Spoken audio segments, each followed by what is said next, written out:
રહ્યા છો વડોદરા 24 હર્ષ news channel. હવે જોઈએ અગત્યના સમાચાર। વેકેશન નજીક છે ત્યારે શહેરના અનેક બગીચાઓમાં રમતગમતના સાધનો બિસ્માર હાલતમાં જોવા મળતા તંત્રની બેદરકારી છતી થઈ છે।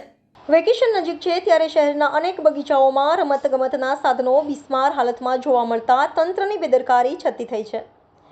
સર સયાજીરાવ ગાયકવાડે શહેરને અનેક ઐતિહાસિક વસ્તુઓ ભેટમાં આપી છે, જેમ કે એસએસજી હોસ્પિટલ, કમાટીબાગ, બદામડીબાગ વગેરે, પણ એની સાચવણી કરવાવાળા શહેરના નેતાઓ પાસે ટાઈમ નથી। ઇલેક્શન આવે છે ત્યારે અમને એક વખત તક આપો, વડોદરા શહેરને શાંઘાઈ બનાવીશું, અમે જીતીને આવીશું તો શહેરની પ્રજાને સુંદર ભેટ આપીશું જેવા આશ્વાસન માત્ર ઇલેક્શન પૂરતા જ હોય છે। પછી અમે સ્માર્ટ સિટી બનાવીશું, આ સ્માર્ટ વચન ખાલી કાગળ ઉપર જ છે। નેતાઓ આવે છે તો તે વિસ્તારમાં સાફ સફાઈ થાય છે, નેતાઓ ચાલ્યા જાય પછી એ સાફ સફાઈ પર એવી ને એવી દાંડિયા બજાર પાસે આવેલી બદામડી બાગની જાળવણીમાં વડોદરા મહાનગરપાલિકાની નિષ્કાળજી લોકોને દેખાય છે।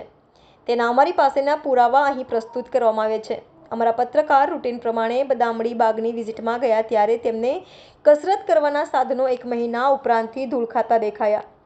લોકો વોકિંગ કરવા આવે છે તેમને પણ આવવા જવામાં તકલીફ પડે છે। ગાર્ડન શાખાવાળા જ્યારે ઝાડ કાપવા આવે છે ત્યાર પછીને ઝાડનો કચરો અહીંથી ઉઠાવતા નથી। દિવસે ને દિવસે ગરમી વધતી જાય છે।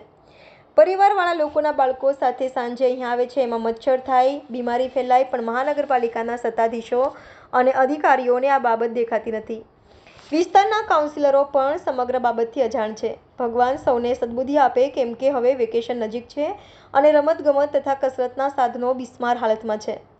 સમયસર તેને લગાવી દેવામાં આવે તો નાગરિકોને તેનાથી લાભ મળી શકે તેમ છે।